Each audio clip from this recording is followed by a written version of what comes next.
bem-vindos a mais um episódio do nosso Papo de Dermato. Hoje eu tenho uma convidada especialíssima, que é a Caroline Takato.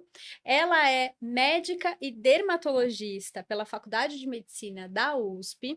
Depois fez mais 2 anos de preceptoria lá também, no HC, né, no Hospital das Clínicas da Faculdade de Medicina da USP. E hoje ela atua no consultório particular, mas ela também é gerente médica científica da Allergan. Então eu trouxe ela para falar sobre um assunto muito legal, que é para falar sobre Hum. as complicações na parte de cosmetria, especialmente injetáveis. E eu também estou aqui com minha super companheira Marina Moreira, que por enquanto é R1, mas logo mais será R2 Tá da chegando. Paulista. Sejam bem-vindas. Muito Obrigada. obrigada. Obrigada, Elisa, pelo convite. É um prazer enorme estar aqui com vocês duas. Eu tenho muita alegria de estar aqui, porque a Elisa foi minha residente Verdade. enquanto eu era preceptora, e ver ela brilhando também é um pedacinho de mim. Então, fico muito feliz por isso. E aqui, gente, antes da gente começar nosso papo, eu quero dizer que eu não tenho nenhum conflito de interesse, tá? Então, não estou representando a indústria farmacêutica para a qual eu trabalho, eu tô meu nome mesmo, tá bom? Ótimo, seja bem-vinda. Obrigada. Então tá bom. Acho que a gente pode começar, né, esse papo aqui falando sobre complicações. Conta pra gente, Carol, quais seriam as principais complicações de injetáveis? Como que a gente pode classificar elas? Dá assim um panorama geral. Pode simplificar, que eu sei que se a gente for É falar tudo, dá longo. pra gente ir muito A longe, gente fica a né? semana inteira falando, né? Exatamente. Então, assim, existem vários tipos de classificações, mas eu gosto mais da divisão ali de precoces e tardias. E aí, precoces, a gente fala de minutos, segundos, né, após o procedimento, até dias após o procedimento. E as tardias são semanas após o procedimento.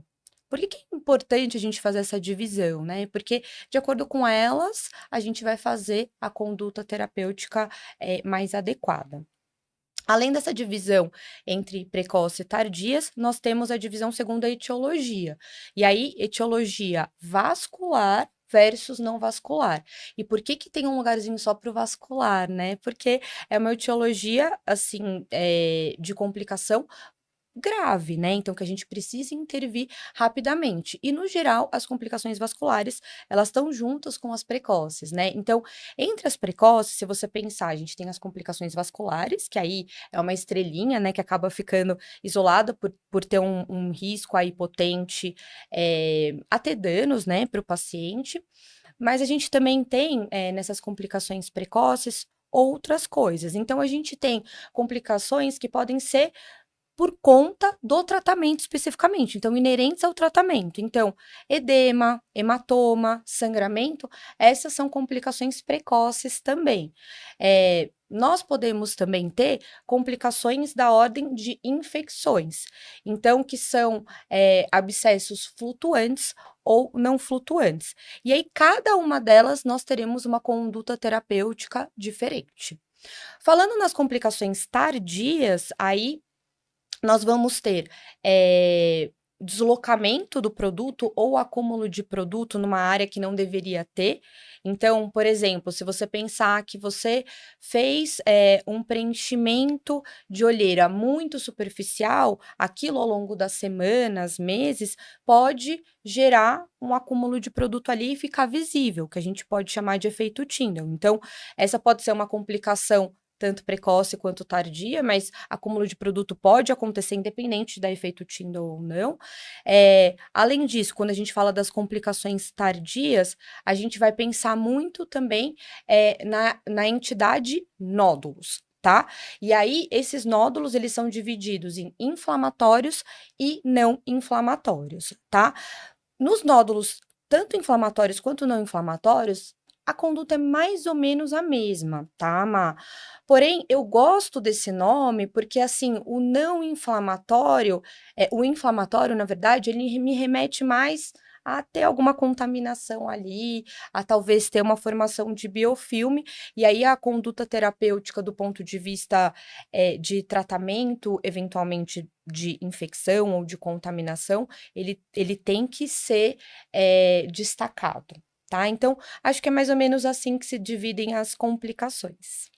Eu vou pegar esse gancho para falar Claro. um pouquinho sobre prevenção. Uhum, Né? A gente sabe de algumas associações que tem, de cuidados que a gente tem que ter ali no procedimento para evitar um evento tardio, né? Um nódulo inflamatório no futuro, uhum. um quadro mais persistente. Então, que cuidados que a gente tem que ter efetivamente para evitar isso no futuro? Né? Quais cuidados eu queria que você citasse um pouquinho, que você manja muito disso.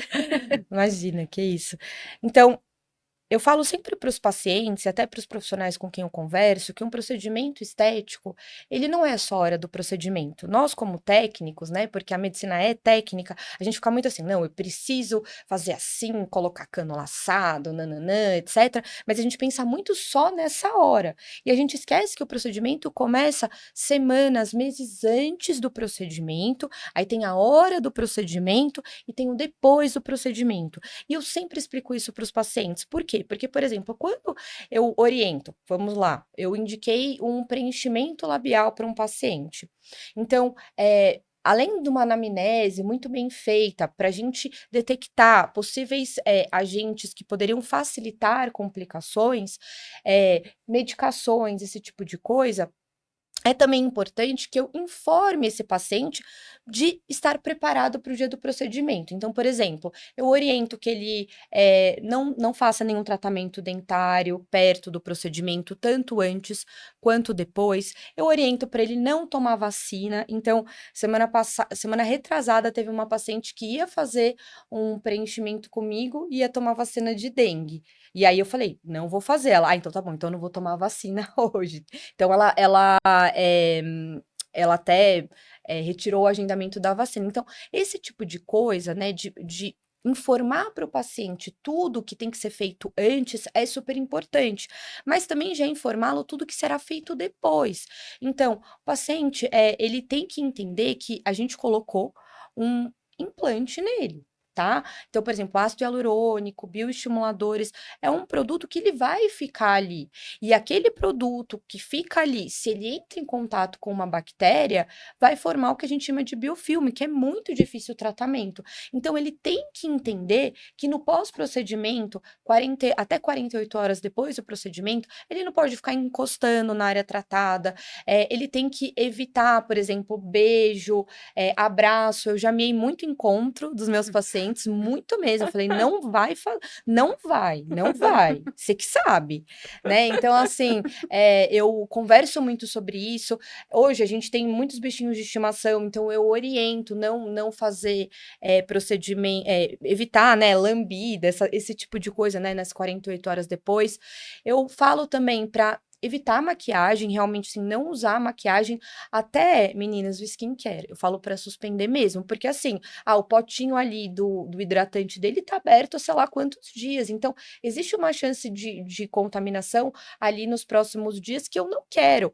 Ah, tudo bem, o pertuito, no geral, ele fecha em horas, etc. É verdade, mas pode ser que não feche. Então, eu tenho todos esses cuidados desse pós. Então, eu falo até assim de academia, atividade física. Eu não sei se ele vai deitar numa cadeira flexora. Eu não sei se ele vai deitar num colchonete de yoga com aquele rosto. Então, eu oriento tudo. E assim, o meu paciente, ele sai com um receituário do que fazer e o que não fazer, tá? Ou eu mando para ele por SMS, ou ele sai com receituário.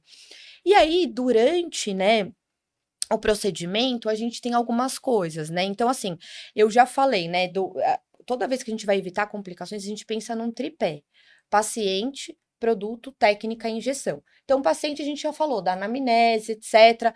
Lembrando, no dia do procedimento, conversar com o paciente se ele tá tomando antibiótico, se ele tá doente, avaliar o rosto dele. Será que tem algum déficit ali na barreira cutânea? Tá com uma acne em atividade? Tá com uma rosácea?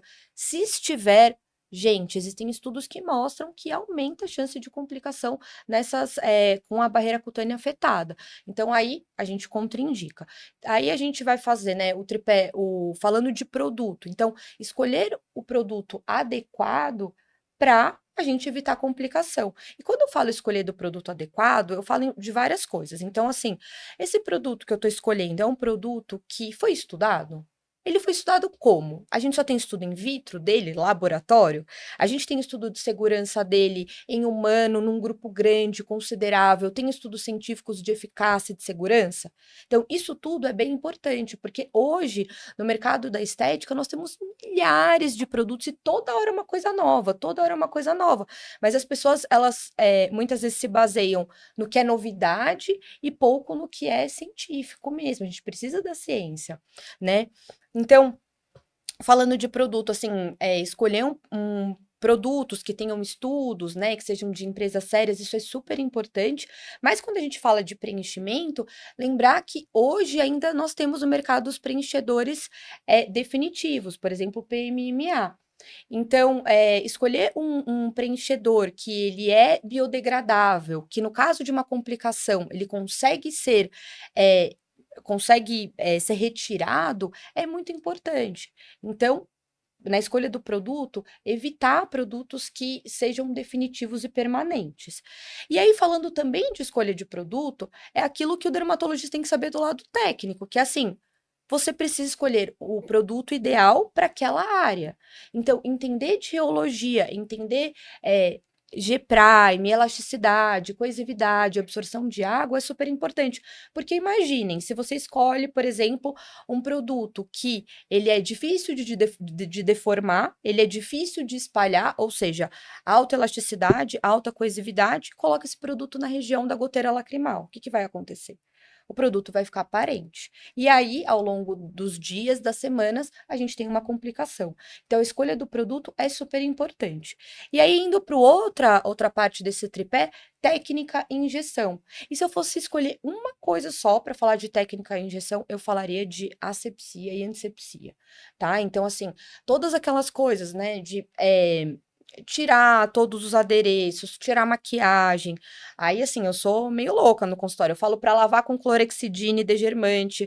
Aí depois eu vou passar um clorexidine alcoólico, aí depois eu vou passar álcool, aí depois eu vou, aí cada pertuito eu passo clorexidine alcoólico também. Então, todas essas coisas da técnica asséptica e antisséptica, que é muito natural para os cirurgiões plásticos, por exemplo, para os dermatologistas eu vejo que não é. As pessoas pegam na cânula, as pessoas guardam produto, por exemplo. Então, lembrar dessa técnica que é muito importante, tá? E aí, lógico, né? Saber de anatomia para você estar no plano certo, para ir para áreas com segurança, né? Então, isso tudo, todo esse parâmetro, é o que a gente vai falar de evitar complicações. E aqui um adendo também que eu acho super importante, a gente evitar complicações, mas assim, não é nem evitar, né? Mas é fazer a documentação fotográfica. Então, assim, eu tenho um caso que eu sempre trago para as pessoas. Certa vez eu fui fazer uma toxina botulínica numa pessoa que era muito minha amiga mesmo. E aí ela voltou super satisfeita com o tratamento e falou: Ah, foi muito bom, mas a toxina me deixou com essas linhazinhas aqui em volta do nariz, que são as famosas bunny lines. E aí, assim, eu tinha as fotos do pré, mostrei pra ela que ela tinha, fiz a complementação de dose naquela área, mas e se eu não tivesse foto? Ela sempre ia acreditar que a toxina botulínica deu ruga nela. Então, eu acho importante a gente ter muito isso, não só para a gente avaliar nossos resultados, mas como uma forma da gente ter a documentação e conseguir conversar com o paciente, se defender e explicar para ele, tá? Então, acho que é tudo isso. É. É muita coisa. É bastante coisa. Muita coisa. A gente tá quase sem ter o que perguntar mais pra Carol. Porque ela já explicou tudo, já foi do começo ao fim. Então, assim, deixa eu só pegar algumas coisas que a gente tinha pensado antes, a gente perguntar mais pontualmente. Então, assim, chega um paciente pra gente, ele tem alguma comorbidade. Tem alguma comorbidade que a gente tenha que pensar e, eventualmente, contraindicar a realização de algum injetável? Tem alguma coisa que venha na sua mente, assim, que a gente fale, esse paciente melhor não fazer? Não fazer, né? Então, assim, primeiro, a gente tem as contraindicações que estão no instrutivo de uso do produto, tá, Uhum. gente? E essas contraindicações aí, tipo, não pode fazer mesmo, tá? Isso muda de produto para produto, mas, por exemplo, assim, tem algumas contraindicações meio gerais. Então, gestação e amamentação. Então, assim, nenhum produto foi estudado para isso. Então, essa é uma contraindicação praticamente absoluta. Quando a gente fala de preenchedores de ácido hialurônico, muitos deles, o ácido hialurônico, ele é produzido ali pelo grupo das bactérias de Streptococcus. Então, quem tem hipersensibilidade às proteínas do grupo Streptococcus não pode fazer preenchimento com ácido hialurônico. Ou pacientes que tenham alergia à lidocaína, um anestésico que muitas vezes vem acompanhado do produto. Então, essas são contraindicações que são meio inegociáveis. Tá? Agora, a gente tem as contraindicações que, assim, mais de consensos clínicos, tá? Então, são experts dando conselhos pra gente do que fazer. Então, por esses consensos, por exemplo, pacientes com doenças reumatológicas não deveriam fazer procedimentos injetáveis, então, lúpus sistêmico, esse tipo de coisa. Eu acredito que não é bem assim. Então, assim, se a gente tem uma comorbidade que está controlada e que a gente conversou com o especialista achou que tudo bem fazer, eu acho que por mim não teria problemas, sabe? Então, assim, por exemplo, ele tá com. Para vocês terem ideia, até nos consensos, às vezes tem assim, urticária crônica. É, doença de Hashimoto. Gente, um Então, isso monte que eu de ia falar. gente tem doença de Hashimoto. Isso. Detalhe, eu tenho urticária crônica. E aqui, assim, eu tenho um monte de produto, né? E, assim, eu acredito muito que, assim, depende muito do bom senso do médico. Né? Então, assim, aquilo tá controlado, vou conversar com o médico assistente do caso, né? E aí, assim, quimioterapia também é algo, quimioterapia em vigência, é algo que aí é uma contraindicação também a critério, mas pelos consensos fala, AIDS também, mas diabetes descontrolada é muito a critério médico, etc. Então, assim, essas doenças que, assim, não tem tanto, não é tão, assim, certeiro, assim, não pode mesmo, eu acho que é muito da gente conversar com o médico que tá no caso também e conversar com o paciente. Isso é muito importante, a conversa com o paciente, explicar os riscos, explicar que às vezes o risco dele é aumentado de fazer aquele procedimento, e tem paciente que fala, o risco aumentado, não quero fazer. Tem paciente que não, fala, não, risco aumentado, mas assim, meu reumato liberou, eu tô ciente, eu quero fazer. Então, aí, estamos de comum acordo todos. Então, acho que é mais ou menos isso. E pensando em risco vascular também, queria fazer duas perguntas. Como que você lida com pessoas que trazem, que têm alergia à picada de abelha, por exemplo, né? Pensando no uso da hialurondase, por mais que a Uhum, gente saiba que a hialurondase tem esse uso off-label, mas é muito consagrado na literatura muito. para uso de complicações, especialmente vasculares, mas também para acúmulo de produto, enfim. Uhum.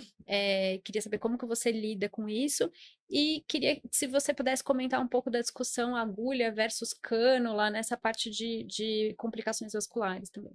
Então, eu vou começar pela segunda pergunta, né? Então, falando agulha versus cânula, nós temos estudos que realmente mostram que realmente você tem uma facilidade maior para fazer injeções vasculares quando nós estamos usando a agulha, tá? Então, esse é o primeiro ponto. Então, a agulha tende a ter mais injeção, né? Uma facilidade maior de pegar o vaso, entre aspas, do que a cânula. E aí, nesse mesmo estudo no qual eu estou me baseando, ele também mostra, né, a diferença de você ter uma cânula 27, uma cânula 25 e uma cânula 22. E aí, o que mostra é que realmente o risco, ele é menor na cânula 25, que é menor que na... E a 22 22 é maior. é maior Maior proteção, proteção, isso. maior proteção, né? E a 27, por exemplo, já seria semelhante a Parecido uma com uma agulha. Uhum. Tá? Então, é mais ou menos isso. Então, que a gente tem de estudos, e aí, isso trazendo para minha prática, quando eu faço os procedimentos injetáveis, ou seja, bioestimuladores, preenchedores de ácido hialurônico, aí eu vou utilizar basicamente tudo com a 22 ou 25. Áreas muito delicadas, pacientes mais sensíveis, aí eu acabo utilizando mais a 25. Carol, você não usa agulha, então? Não é verdade. Então, para algumas áreas, eu acabo utilizando a agulha sim, principalmente para injeção em áreas supraperiostais. Acho que realmente aquela região é difícil da gente alcançar com a cânula, mas sempre entendendo a técnica que você vai utilizar. Então, colocar a agulha, aspirar, né? Então, eu aspiro por 10 segundos até, então a mão bem parada, estável, injeção devagar, sempre conversar com o paciente, tá tudo bem? Você tá sentindo alguma coisa, etc. Então, ainda que a agulha, ela tenha, aí pelos estudos, o maior risco, a gente pode utilizar a agulha em algumas, né, em algumas áreas, com uma técnica que pode ser segura sim, tá? Então, eu falo que o melhor jeito é a gente associar as duas coisas, né, agulha e cânula. Falando de hialuronidase e reação à picada de abelha, eu nunca tive um caso, assim, que eu precisei que o paciente era alérgico à picada de abelha. Mas assim, não é em muitos pacientes, né? A porcentagem não é alta, dessa reação. E aí assim, gente, eu converso muito assim com os pacientes, sabe? E para mim, eu tenho uma decisão muito compartilhada com o paciente. Então, assim, ó, se seu risco é maior, de repente é melhor a gente fazer isso no centro cirúrgico. Eu faria isso, né? E aí é o paciente que vai decidir no final das contas, sabe? Mas eu acho que tudo é decisão compartilhada, sabe? Você já teve algum caso de. Não, eu tive, assim, caso de alergia, mas não com angioedema. Caso Aham. já tive eritema, quando eu tive, É, assim, aquela. coisas que você Porque não... assim, né? Todo paciente acha que a alergia. Né? Tudo Isso, qualquer eles coisa, podem achar, né? é, Mas, assim, pelo sim, pelo não, assim, sim, eu acho que a gente tem que conversar é, mesmo com os pacientes, se abrir. E até assim, né? Você falou da hialuronidase, sim, é off-label, etc. Mas é isso, a gente tem, diante, né, de um produto, de uma complicação, a gente pode lançar mão. Dela. Até no termo de consentimento do paciente, quando ele vai fazer um preenchimento, é interessante a gente colocar, né? Assim, ó, se uhum, você tiver uma complicação, eu vou colocar hialuronidase, etc., se tá de acordo, etc. Porque, assim, quando você tem uma complicação, imagina que você tem uma complicação vascular, você detecta ali na hora do procedimento, você vai, vou parar aqui, pegar seu termo de consentimento. Não, tipo, você vai lá e tem que fazer, é, né? Então, eu acho interessante a gente, de repente, até colocar nos termos de consentimento, e até eu sobre tenho isso nos meus, do uso do hialuronidase, se tá de acordo ou se não tá. é verdade, acho que isso é muito importante. É que isso também foi dúvida. A gente fez uma live há uns meses atrás com a Isadora Rosan, que Uhum. ela teve uma complicação, inclusive numa Caso bem aula. dramático, né? Foi. E aí a gente fez uma live com ela sobre isso, e foi uma das perguntas, sobre como que conduziria em caso de paciente que tenha reação à picada de abelha, né? Se você indicaria, por exemplo, uma dessensibilização, ou se você contraindica. Não, eu não acho que eu contraindicaria, não. É que nem eu falei, eu acho que é algo que a gente tem que dividir muito com o paciente. E eu acho que eu colocaria assim no centro cirúrgico, monitorizado, tudo direitinho, com anestesista. Acho que seria uma conduta aí, claro, né? Se a gente tiver diante de complicações não tão dramáticas, né? Mas é difícil, né? É uma decisão difícil. E assim, por sorte, reação à picada de abelha é algo assim Muito muito raro. raro, né? Então, que bom. Exatamente. Então tá, Carol, vou voltar de novo, pensar mais um assunto que passou meio corrido ali pra Aham. gente voltar. Você comentou sobre pacientes que eventualmente fizeram algum procedimento dentário, tomaram alguma vacina ou tiveram alguma lesão de acne, rosácea que estavam ali contraindicando o procedimento. Quanto tempo depois de ter essa contraindicação pode aí voltar a fazer o procedimento? Porque acho que é uma dúvida que é muito recorrente, né? A gente fala para o paciente, putz, não posso fazer porque você foi no dentista fazer uma limpeza, mas aí para quando eu remarco esse paciente, né? Para quando eu Uhum. posso me sentir segura para fazer isso? Então, assim, nos consensos, né, da literatura, eles falam 2 a 4 semanas. Aí eu já sou assim, cara, eu falo no mínimo um mês, mas às vezes eu sou até mais dramática, eu falo 2 meses, sabe?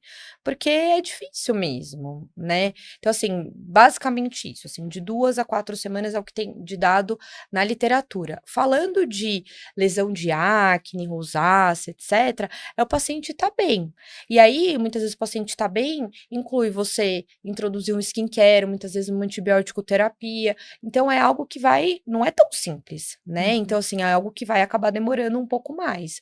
Mas, assim, é muito frustrante para o paciente, eh, ele chegar todo empolgado e aí você fala, eu não vou fazer o procedimento estético. É muito frustrante para eles. Assim, mas uma vez que você conversa, explica, eles entendem que é para segurança deles. É difícil pra gente também, né? Porque muitas vezes a gente fica com um buracão na agenda, a gente reserva um tempo grande para fazer o procedimento, mas eu sempre falo isso para os meus pacientes, você é saudável e você vai continuar saudável. Eu não posso te tornar uma pessoa doente, né, ou uma pessoa que tem uma complicação persistente por conta de um procedimento estético. Então você vai, para você fazer esse procedimento, você tem que estar saudável também. E eles entendem super bem, assim, os meus pacientes, eles agradecem muito, porque eu contraindico, viu? Contraindico mesmo, assim, não tem choro nem vela. Tava doente essa semana, não vai fazer. Vai fazer. E assim, eu penso muito que a gente tem que fazer, assim, procedimento estético, pra mim, a gente precisa se basear muito em segurança, sabe? Então, eu acho que é uma boa conduta aí pensar em 2 a 4 semanas, né, pra vacinas, procedimentos dentários ou pra mais, e pensar na resolução das condições de alteração de barreira cutânea, para ir fazer o procedimento. Bom. E de ultrassom dermatológico, né? Pensando em complicação vascular, voltando um pouquinho nesse Uhum. assunto, você, baseado aí em estudos e tudo, existe alguma evidência de que isso de fato mude a chance de ter ou não algum risco de injeção intravascular, canulação, enfim? Olha, no meu conhecimento, não sei se tem algum estudo comparando, sabe? Acho que até seria um estudo difícil de Sim, desenhar, sim. sabe? Porque se você pensar, as complicações, elas já são raras, Uhum. graças a Deus, né? Eh, Então, as complicações já são raras. Então, assim, é um estudo difícil. Qual que é o N desse estudo? Você vai ter que fazer né, um grupo que faz ultrassom, outro que não faz. E aí, assim, são muitos vieses, né? Sim. Quem que vai fazer, né? Se for um Uhum. cara experiente, né? Então, assim, são muitas variáveis pra gente pensar nesse estudo. Mas, assim, falando de literatura do ultrassom, assim, o ultrassom ele é indicado, eu acho que, assim, tem três chavinhas que a gente tem que abrir quando a gente pensa em ultrassom, né. Ultrassom antes do procedimento, ultrassom durante o procedimento e no pós-procedimento. O antes do procedimento é muito pensando em prevenção. Será que esse paciente ele não tem um PMMA no rosto, o que pode facilitar a ocorrência de eventos adversos, principalmente se eu coloco um preenchedor outro, um bioestimulador, até mesmo fazer um mapeamento facial. Será que ele tem uma variação anatômica muito, né, muito rara, e aí isso poderia dificultar ou facilitar a ocorrência de eventos adversos? Então, eu acho que a gente pensa aí em ultrassom para prevenção, então antes do procedimento. O durante, tem pessoas que fazem, né, procedimentos injetáveis junto com ultrassom, principalmente em áreas que têm maior risco, por exemplo, nariz, têmpora, enfim. Então, acho que do intraprocedimento seria isso. E no pós-procedimento seria muito pensando nas complicações, que é o nosso tema de hoje. Então, será que, por exemplo, esse nódulo, ele tem algum abscesso aí? Que vai me fazer pensar em nódulo mais inflamatório, que vai me fazer pensar mais na introdução de antibiótico terapia, que vai me fazer pensar, por exemplo, numa drenagem desse abscesso. Então, eu acho que são três chavinhas de uso do ultrassom. Eu não tenho prática com ultrassom, assim, não tenho, né, o ultrassom, não uso na minha prática. E assim, eu converso com muitas pessoas, né, tem algumas pessoas que têm ultrassom no consultório, mas falam: "Não, eu tenho segurança de fazer isso, eu vou usar o ultrassom só diante de uma complicação mesmo". Porque assim, se você pensar, né, você tá ali com ultrassom, como é que você precisa de outra Não. pessoa, porque você não vai conseguir fazer a Tecnicamente, injeção, é né, muito difícil. tecnicamente é muito difícil. E até assim, né, tem uma coisa de comprimir, Sim. então assim, é muito difícil fazer E até isso, de né. contaminar, né? Até de Exatamente, eu contaminar. sempre penso nisso, É, assim, eu sempre penso: "Ai meu Deus, esse gel, é. putz, como é que tá, né". Então assim, é difícil mesmo, então tecnicamente é difícil, então assim, eu acredito que nesse uso durante o procedimento, acho que são pessoas, obviamente, né, que são muito, que conseguem fazer isso, mas, assim, para situações muito específicas, sabe? Então, é isso, assim, que mostra na literatura, mas é isso também que eu converso com as pessoas e é isso que elas trazem. Tá bom? Beleza. E conta pra gente só um pouquinho, então, sobre, pensando nos nódulos, né, que seriam a grande complicação tardia que mais chama atenção aí. Conta pra gente como que é a sua abordagem com eles. Você pode dar uma explicadinha mais ou menos pra Claro, gente? claro. Então, né, como a gente já falou, então a gente vai pensar aí, a gente está diante das complicações tardias, que são semanas, meses, anos após o procedimento injetável, e aí nós vamos dividir esses nódulos em inflamatórios e não inflamatórios. O que que faz o nódulo ser inflamatório ou não inflamatório? Puxa, assim, a literatura tem gente que fala que até que edema é inflamatório, sabe? Então, já é difícil nisso, né? Então, já é difícil nisso. Mas a conduta vai ser mais ou menos a mesma, o que é um pouco mais tranquilo, né? Então, primeira coisa, diante de um nódulo inflamatório, a pergunta que às vezes eu converso com as pessoas é: será que vale fazer um exame de imagem? Porque eu acho interessante muitas vezes a gente fazer um exame de imagem para a gente ver se principalmente tem abscesso ali. Porque o abscesso fala muito mais a favor de contaminação, fala mais a favor que talvez tenha. Será que tem um biofilme ali? Então, pensando aí, será que um exame de imagem não valeria a pena? Até pensando, né, se a gente vai para as outras condutas, se a gente vai fazer uma hialuronidase guiada posteriormente, mas a gente vai chegar lá. Eh, então, vamos lá, retomando o raciocínio. Nódulo, tardio, a gente orientou o exame de imagem. E se por exemplo, o médico está desconfiando que tem um granuloma ali? Lembrar, granuloma é diagnóstico histopatológico. Então, será que não vale a pena fazer uma biópsia? Será que nessa biópsia não vale a pena a gente incluir bar, cultura, esse tipo de coisa? Se a gente viu um abscesso que é drenável, e aí eu já tô falando de conduta, será que não vale a pena, e vale sempre, né, a gente mandar para pesquisa de micro-organismos, cultura, esse tipo de coisa? Mesmo sabendo que a sensibilidade desses métodos é baixa. E, gente, eu acho super importante a gente ressaltar isso, porque às vezes as pessoas elas acreditam que porque não teve positividade na cultura, não tem bactéria ali. E não é verdade, tá? Então, o que a gente tem hoje é que os nossos métodos, eles não são sensíveis o suficiente. Talvez no futuro nós tenhamos métodos mais sensíveis, mas lembrar que uma vez que a gente coletou o material, acho que vale a pena mandar aí para pesquisa de micro-organismos, cultura, etc. Bem, eh, pensando, né, nesses nódulos, tanto inflamatórios quanto não inflamatórios, a gente tem algumas condutas terapêuticas, na literatura. Então, a gente poderia utilizar corticoide, principalmente até o sistêmico, que muitos profissionais acabam utilizando mesmo, antibiótico terapia, e aqui a gente vai fazer, na maioria das vezes, antibiótico terapia empírica. Né, então, aí isso muda, assim, dos estudos, mas alguns citam doxiciclina, por exemplo, 100 miligramas 2 vezes ao dia, outros falam: "Ah, você vai pensar no que é mais provável, então foi um germe da pele? Então talvez vamos entrar com antibióticos para germe da pele.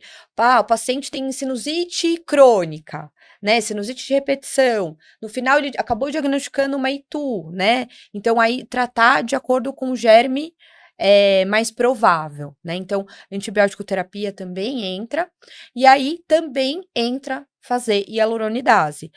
Carol, tem uma ordem? Não, não tem uma ordem, tá? Então, assim, é algo que não tem uma ordenzinha, um fluxograma, tá? Você pode fazer isso tudo junto, você pode entender se vale a pena, por exemplo, introduzir um antibiótico e um corticoide, fazer uma imagem, e aí verificar se vai fazer uma hialuronidase, se não teve resolução. Então, assim, são algumas coisas. E aí a hialuronidase que, uma vez que, por exemplo, né, se a gente suspeita de um biofilme, se a gente suspeita de um nódulo por acúmulo de produto, gente, tem que fazer hialuronidase, tá? Então, assim, o biofilme é super difícil o tratamento, o antibiótico muitas vezes não chega lá. Então, a hialuronidase acaba sendo um tratamento importante.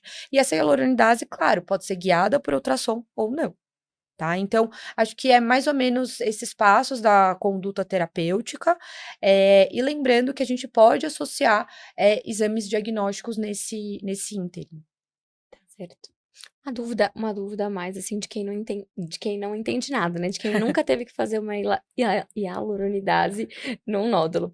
Eventualmente, é possível que ela falhe e que a gente tenha que fazer, assim, uma excisão dessa lesão, assim? É possível que aconteça um caso desse? Assim, eu acho difícil no caso, assim, se você fez a hialuronidase no lugar certo, tem preenchedor de ácido hialurônico ali, vai dar certo a hialuronidase. Às vezes o que falta é quantidade, esse tipo de coisa, é estar na topografia correta, etc. É que muitas vezes o nódulo, ele não tá ali só por acúmulo de produto. Então, imagina, tá com um nódulo fez um granuloma de corpo estranho. E aí faz sentido fazer uma excisão cirúrgica, por Uhum. exemplo, né? Fez um nódulo, aí eu vou sair dos preenchedores, fez um nódulo por acúmulo de hidroxapatita, Um produto né? híbrido. Um produto, exato. Então, assim, poxa, já fiz a hialuronidase, né? A hidroxapatita, ela não vai sair dali. Ao contrário do ácido hialurônico, hidroxapatita, por exemplo, de cálcio, ela não tem uma enzima. Ela é muito mais espalhada, né? Então, muitas vezes as condutas são muito de aplicação de soro fisiológico, esse tipo de coisa. Até mesmo a hialuronidase para tentar espalhar um pouquinho essas partículas, mas às vezes não espalha, e aí faz, né, um nódulo ali por acúmulo de produto, ou granuloma de corpo estranho, etc. E às vezes a conduta é excisão cirúrgica mesmo, tá? Então, pode sim, mas acho difícil ser só pelo ácido hialurônico especificamente. Tá bom, obrigada, Carol. Imagina. Muito bom. Você tem mais alguma pergunta? Acho que Foi já muito foi. esclarecedor, né? Foi Muito. muito bom. Queria Que só bom. agradecer, realmente, acho que foi uma discussão excelente. Eu sei que nossos espectadores aqui, muitos deles estão começando a carreira, a gente tem muitos deles que prestam prova de título e acompanham a gente bastante. Eu nem vou te fazer a sacanagem de fazer a pergunta que eu faço para todo mundo, Do Acho que não quê? cabe, acho que sempre não no cabe. final. Eu quero saber Pergunta agora. que desse assunto poderia cair na prova do TED, mas eu sei que isso é sacanagem. Então, assim, às vezes eu vou responder essa por você, porque eu faço atualmente as aulas de cosmetria. Às vezes pode cair alguma associação de complicação, abordagem, até já caiu sobre a hialuronidase em complicações infecciosas. Eles sempre falam para fazer depois do O antibiótico. antibiótico terapia antes. Primeiro, mas isso porque tá de livro lá, né? Acaba que as referências nem sempre são 100% atualizadas, e eu acho que isso é o que mais acaba caindo, assim, no TED, e acho que atualmente tem caído até mais esses assuntos, porque eles acabam sendo mais falados e a prova acaba refletindo isso, né? E eu acho que é até interessante, por exemplo, né, se a gente pensar, né, se fosse, aqui eu tô confabulando, mas se eu fosse examinadora do TED, eu acharia super interessante pegar aí essa área aqui tá com uma necrose, qual que foram os vasos afetados? Sim, E aí tem uma isso, correlação de anatomia muito isso. Às vezes interessante, cai né? esse tipo de questão mesmo E também. esse é o tipo de questão que eu acho que, assim, que tem tudo Sim, a ver com a cirurgia, com a clínica, com a dermatologia exato. raiz, né? E aí é uma correlação com a cosmiatria. Sim, acho que essa Sim. foi uma dica muito boa. A questão assim mesmo.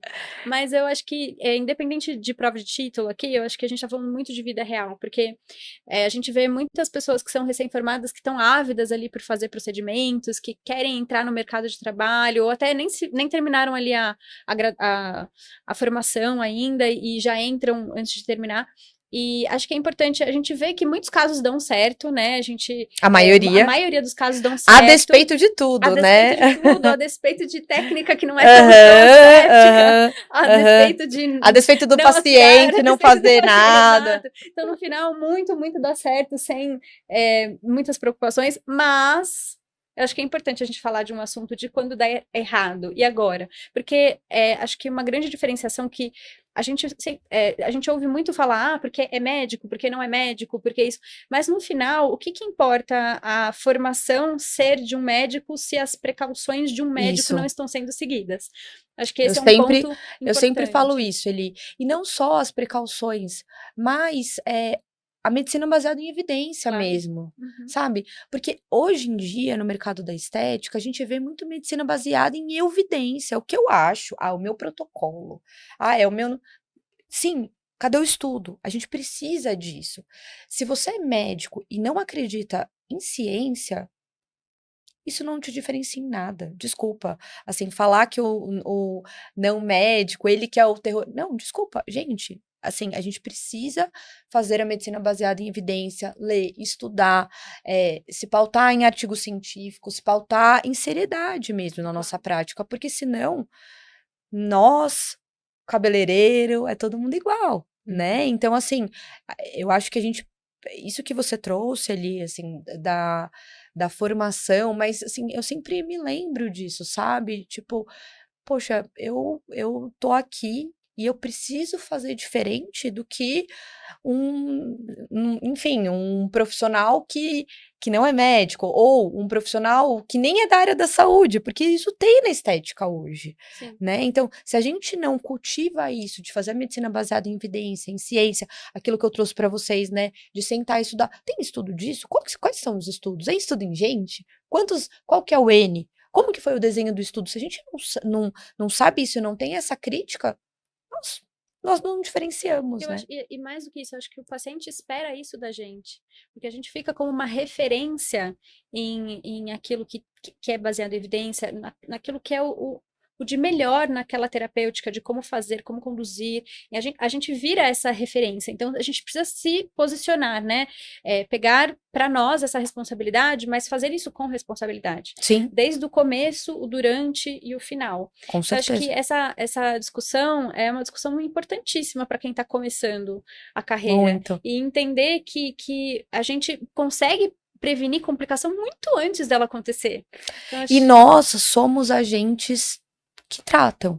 E Exato. se aconteceu a complicação, você contou o caso da Isa, né? Por exemplo, eu discuti com ela esse caso. E ela foi muito brilhante na condução. Foi. E principalmente brilhante porque ela conduziu, entende? É. Assim, ela foi médica, às vezes pede ajuda, né? Encaminha para alguém, etc. Mas eu sou a médica desse caso. O É paciente lógico. confiou em mim. É. E isso eu acho muito importante, assim, porque, novamente, nós somos médicos, É né? Nós isso. somos profissionais da saúde. A hora que dá complicação, a gente não quer mais saber, poxa, o que que é isso, né? É lógico. Assim, mas acontece. Então, é muito importante a gente trazer esse senso crítico, principalmente para o pessoal que está se formando. Isso aí. Então, Ai, gente, queria achei muito agradecer chique esse muito. podcast. Realizando, falando de medicina baseada em evidência, sou muito fã desse assunto. Ah, é Que muito bom. legal. Gente, maravilhoso, maravilhoso. Muito obrigada, Carol. Foi Obrigada a ótimo. vocês. Obrigada, Obrigada a Carol. vocês. Obrigada, gente. Se Obrigada. você quiser deixar algum recado final, fique à vontade. Bom, acho que era isso mesmo. Me sigam nas redes sociais, @Caroline Takato. Eu falo lá um pouquinho sobre a prática, como ser um gerente médico científico, traz um pouquinho dos meus recortes do dia a dia, né, no meu cotidiano na indústria, mas também no meu cotidiano no consultório, com recortes aí da minha vida, tá? Sim. Então acho que é isso. Sou Obrigada. fã, sou fã. Eu também. Carol, muito obrigada Obrigada. pela sua participação. Foi incrível. Queria Obrigada. agradecer muito. Marina, obrigada pela companhia brilhante de Obrigada. sempre. Então, finalizamos por aqui. Nos vemos então nos próximos episódios. Até mais. Tchau, tchau.